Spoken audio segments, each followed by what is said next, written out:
안녕하세요. 홍 교수입니다. 이제 3과목 유체역학 이제 41번부터 보도록 하겠습니다.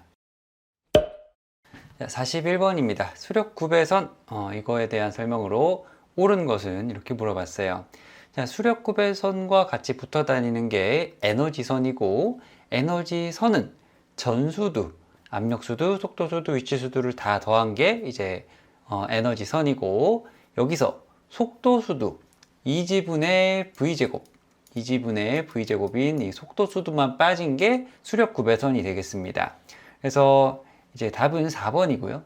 위치수두와 압력수두의 합을 나타내는 게 맞고, 그리고 주로 에너지선 아래에 있다. 요 속도수두만큼이 이제 차이가 나니까 요 아래에 있죠. 위치수두는 그냥 G, 그 다음에 압력수두는 감마분의 P, 속도수두는 2지분의 V제곱. 요건 이제 이론서에서 아주 자세히 다뤘으니까 꼭 기억하고 넘어가시면 되겠습니다. 자, 다음 문제 보도록 할게요. 42번입니다. 동점선 계수가 주어지고 비중이 1.2라고 주어져 있네요. 그래서 유체의 점선 계수를 물어보고 있습니다. 자, 이 문제는 비중 그리고 동점선 계수 이 두 가지의 정의를 한꺼번에 묻고 있는 문제가 되겠어요. 그래서 동점선 계수는 뉴분의 로뮤, 그래서 밀도분의 이제 점선 계수가 되겠고, 그리고 밀도 같은 경우에는 비중을 썼을 때 이 물체의 물체의 밀도는 비중 곱하기 물의 밀도 1000이죠. 1000kg per m 삼승이니까. 그래서 요거를 이제 두 개의 정의를 알고 있으시면 쉽게 풀 수 있습니다. 자, 뉴는 로분의 뮤인데 여기 이 로가 밀도 곱하기 물의 밀도니까 1.2 곱하기 1000. 그 다음에 요거 이제 10cm 제곱 퍼 세크니까 10에 마이너스 4승을 해줘야 미터 제곱 퍼 세컨드가 되겠죠. 요런 거 이제 기본 단위 맞춰주는 거는 이제 잘 하셔야 됩니다. 그래서 점선 계수로 가면은 1.2 파스, 답은 1번이 나오게 됩니다. 43번입니다. 압력과 밀도를 뭐 P, 로 이렇게 주고 루트 로분의 델타 P, 이거는 뭐니? 이렇게 물어보고 있습니다. 자, 이 문제는 뭐 무차원수도 아니고 그냥 단위를 좀 약분해서 쓸 수 있니 하는 간단한 문제가 되겠어요. 굳이 차원에서까지는 아닙니다. 그래서 단위를 이렇게 약분해 보면은 세컨드 분의 미터가 되고, 미터는 L, 그 다음에 세컨드는 타임, 요 T 해가지고 T분의 L, 답은 1번이 나오게 됩니다. 44번입니다. 자, 이 문제는 수평 방향의 가속도를 받는 유체가 되겠습니다. 이 문제를 이제 3번으로 찍어가지고 이제 틀리신 분이 꽤 되는 걸로 알고 있는데, 자, 이거는 조금 이제 상식적으로 생각해봐도 물이 들어있다고 하면은 이거는 이제 3D 형상이 아니겠습니까? 그래서 요거 3D를 잘 생각을 하시면 쉽게 풀립니다. 먼저 수평 방향 가속도를 받는 유체, 이 탄젠트 세타는 이 G분의 AX, 이건 이제 이론 시간에 했다, 그죠? 그래서 요거를 그대로 풀어보시면은 이제 1이 나오니까 탄젠트 45도가 1이 되겠죠. 그리고 뭐 방향은 당연히 뭐 이렇게 되겠죠. 이쪽으로 가속도를 받으니까. 그러면은 이걸 딱 봤을 때 이 절반만 남게 됩니다. 나머지 절반은 바깥으로 이제 흩날리면서 날아가겠죠. 그러면은 이 절반만 계산을 하면 되니까 2 곱하기 2 곱하기 2, 8m 3승의 반, 4 해서 답은 2번이 나오게 됩니다. 45번입니다. 자, 이 문제는 뭐 해설하고 이런 게 없어요. 제가 이제 이론 시간 때 그냥 암기하라고 말씀드렸습니다. 그래서 H는 감마 D분의 4 시그마 코사인 세타, 답은 4번이 나오게 됩니다. 자, 46번입니다. 자, 이런 문제 푼다 안 푼다? 처음엔 안 풀어야 됩니다. 여러분 연습하실 때 뭐 당연히 푸셨겠지만은 이거 시험 때는 절대 풀만한 문제가 아니에요. 이런 거는. 자, 문제 보면은 멈춤장치 A가 받는 힘은 몇 킬로뉴턴인가 해서 지금 요런 힌지가 하나 붙어 있고 물, 수은. 자, 이거 이제 정수력을 묻는 문제겠죠. 이런 문제는. 그래서 이렇게 이제 두 가지의 힘이 있고 멈춤장치에 의한 힘이 이렇게 하나 있는 것을 볼 수가 있습니다. 그러면은 힘 평형은 왜 안 되냐? 왜 시그마 모멘트만 되고 시그마 F는 왜 안 될까요?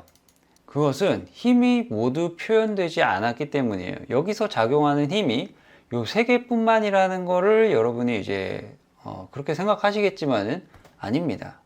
지금 옆에 이렇게 이어져 있는 것만을 봐도 여기 이제 이 구조물에 작용하는 힘이 전부 다 표현이 되지 않는다는 것을 눈치를 채셔야 돼요. 예를 들어서 이 힌지는 이 좌우로 이렇게 움직일 수는 있지만은 이제 이쪽 왼쪽 오른쪽으로 힘을 받을 수가 있어요. 수평력을 받을 수가 있단 말입니다. 이런 거 이제 조금 납득이 안 가실 수도 있는데 이 구조물에 작용하는 전체 힘을 우리가 모르기 때문에 힘 평형은 안 된다라고 말을 드리는 거예요. 말씀을. 아시겠죠? 지금은 이제 재력하게 이 보랑은 전혀 다른 상황입니다. 위에 있는 구조물이 이렇게 연결되어 있는 거예요. 자, 그렇기 때문에 이 문제에서 주어진 이 힌지라는 걸 통해서 이 부분만 딱 이렇게 분리를 해서 모멘트 평형으로 계산을 할 수가 있는 겁니다.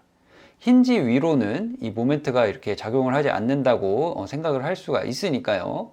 그래서 이 힌지를 기준으로 작용하는 모멘트 평형만 계산을 하면 되는 거예요. 사실 이거를 시험에 이제 생각하고 문제를 푸는 거는 거의 불가능하다고 보시면 됩니다. 그래서 풀지 말라는 거고요.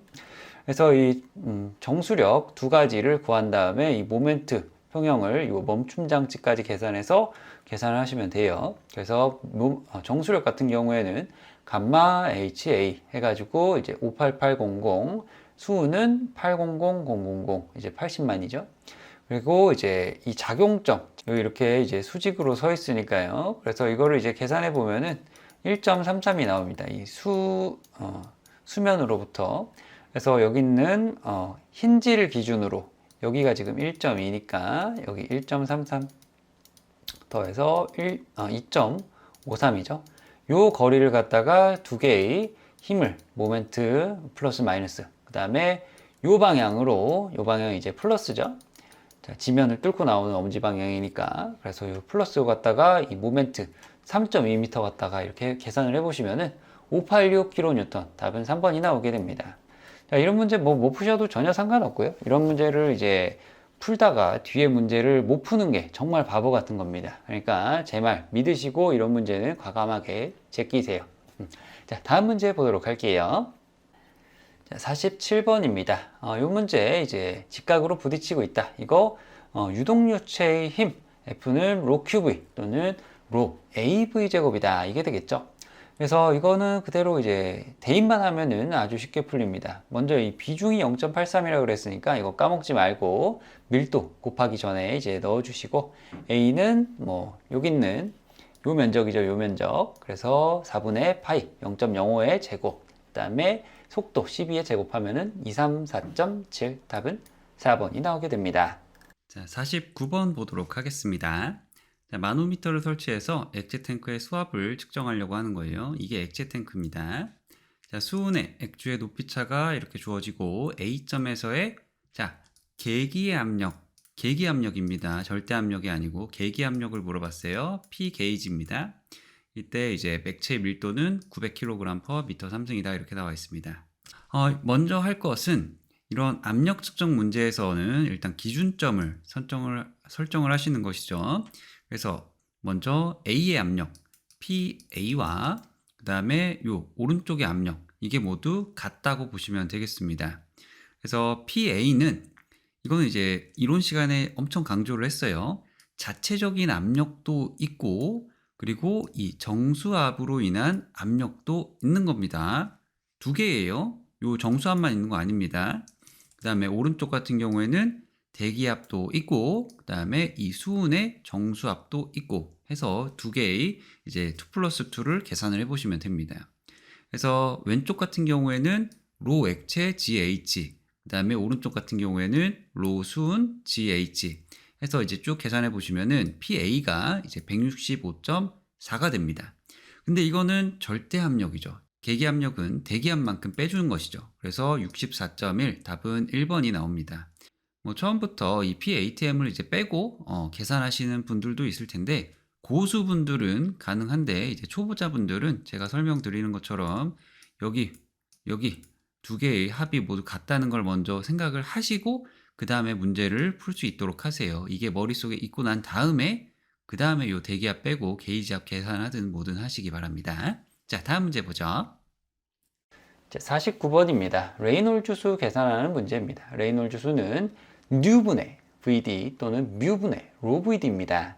그래서 지금은 점성계수가 주어져 있으니까 뮤분의 로VD로 해서 계산을 쭉 해보시면은 1666.7 답은 3번이 됩니다. 자, 이 문제는 이제 길이 단위만 잘 맞춰주시면 되니까 이런 거는 이제 잘 풀 수 있으셔야 됩니다. 자, 다음 문제 볼게요. 자, 50번입니다. 자, 요런 게 이제 개념이 잘 안 잡혀 있으면 어려운 문제입니다. 자, 제가 개념서에서 정말 강조했어요. 이 딸바 공식.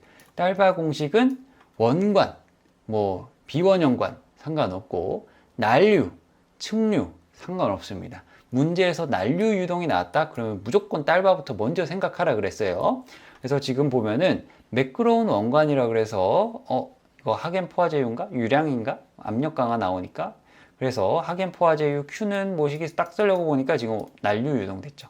이러면 그냥 하겐포화제유 쓰는 겁니다. 하겐포화제유를. 딸시 바이스트 바흐 딸바 공식을 쓰는 겁니다.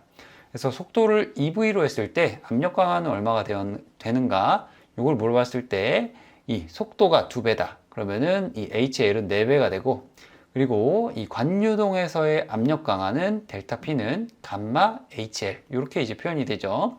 자, 요거 이제 연계돼 가지고 진짜 많이 나옵니다. 이거 기억해 놓으세요. 그래서 이 HL이 4배가 되니까 똑같이 델타 P도 4배가 돼서 답은 3번이 나오게 됩니다. 자, 잠깐 쉬었다가 이제 51번부터 이어가도록 하겠습니다. 감사합니다.